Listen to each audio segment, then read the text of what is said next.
Last week, I was driving my daughter to a medical appointment and we were running late. I found myself pushing the speed limit, overtaking cars and keeping an eye on the watch. And as I was driving, it struck me that this is how the narcissist lives their life. Always in a rush, desperate, not being able to accept the thought of losing even something small. Eventually, I was able to take a breath and accept that we would be a few minutes late. But the seed to this video was born. Narcissists' biggest fear in life is losing. And understanding this will explain a few things that you probably have not thought of before. I'm Emma, a medical doctor and abuse survivor. Let's get into it. Narcissists cling to outcomes because for a narcissist, not getting what they want equals losing. And losing means being a failure, exactly the thing that they spend their whole life avoiding, because failing feels like death. You'll hear them say things like, "We must sell the house with $20,000 in profit, even if the market is down. My ex left me and he will never see the kids again. The first weekend of every month is my free weekend, no exceptions." Once they have decided on an outcome, they cling to it like a lifeline. And if reality doesn't match their plans, they bulldoze ahead anyway, like an ambulance on full sirens, shoving others off the road. And they rarely do it alone. They will drag anyone they can into their fight against losing. If you are their long-term partner, you will spend your free time and weekends renovating the house to increase the resale value. I even once had a relative try to involve me in a DNA test fraud because their goal was at stake. During the COVID pandemic, I was burning out working full-time as a doctor. And despite of me begging him not to, my husband went away on vacation by himself the whole summer, leaving me alone with 2 small kids. Why?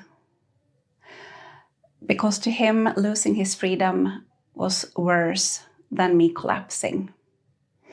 And if you're close to a narcissistic person, you will pay the price for their fear of losing and their inability to accept that their goals and plans can't realistically be realized.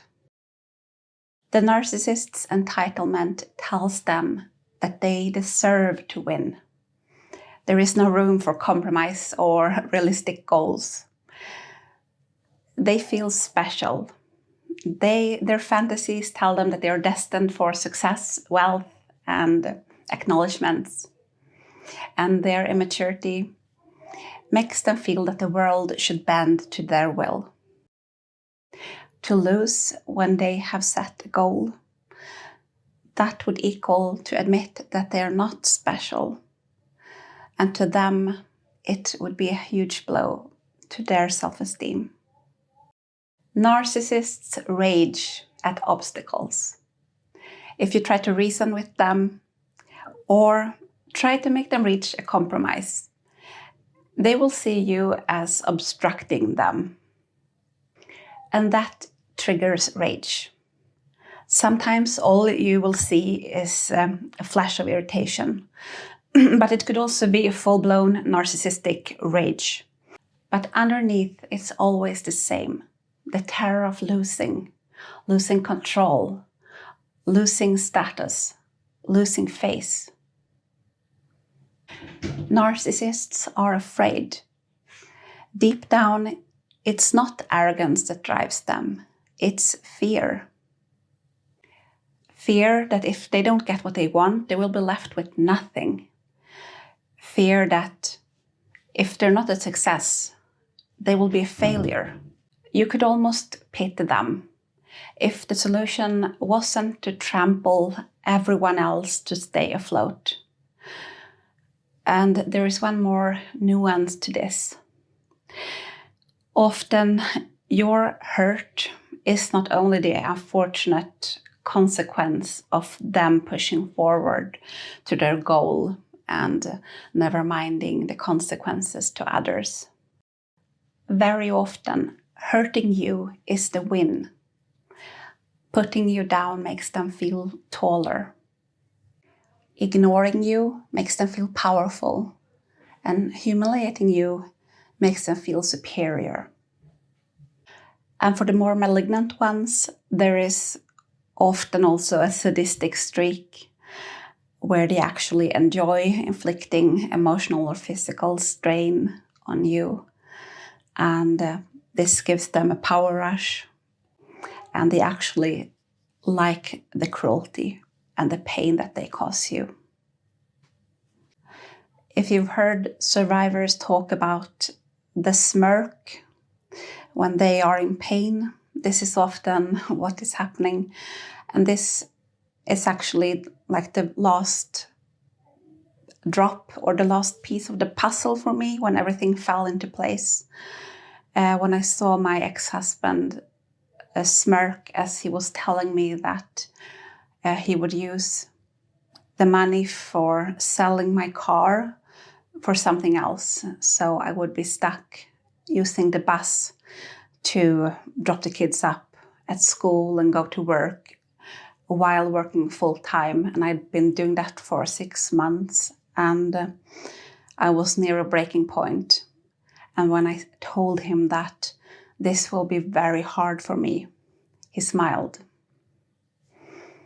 Not everyone who fears losing is a narcissist. We all cling to outcomes sometimes. For years, I clung to my marriage because I didn't want to accept having to raise my kids in a split home. And I still cling to things, especially when it comes to my children, like wanting to protect them from smoking or substances until they're grown. The difference between healthy or unhealthy clinging to outcomes is how we deal with it when there is a risk of other people getting affected by our goals. If we are healthy, we're able to adjust, reason, rethink, and if necessary, set another goal to avoid hurting a person that is important to us. We have to accept losing sometimes.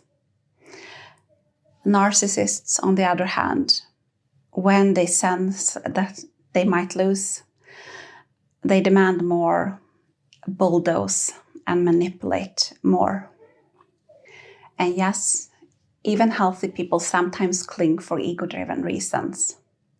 Signing my first electric contract after I got my protected identity was painful, because in Sweden, having a protected identity is almost equal to saying that you're a battered woman. It was necessary to tell them for safety, but it felt like losing face. And part of healing is noticing when we need to let go of things that we are clinging to, and to notice when our fear of losing keeps us stuck. So let me ask you, what are you afraid of losing right now? Is there something that you cling to that you may have to let go? Like clinging to the hope of being able to save a toxic person? Or the fear of what other people will say if you let go? Every time you let go of something that is holding you back, you're taking a step forward in your healing journey. The next step for you may be to watch this video about why narcissists destroy the people who love them. I'm Emma, holding up a light over the bridge. See you in the next video.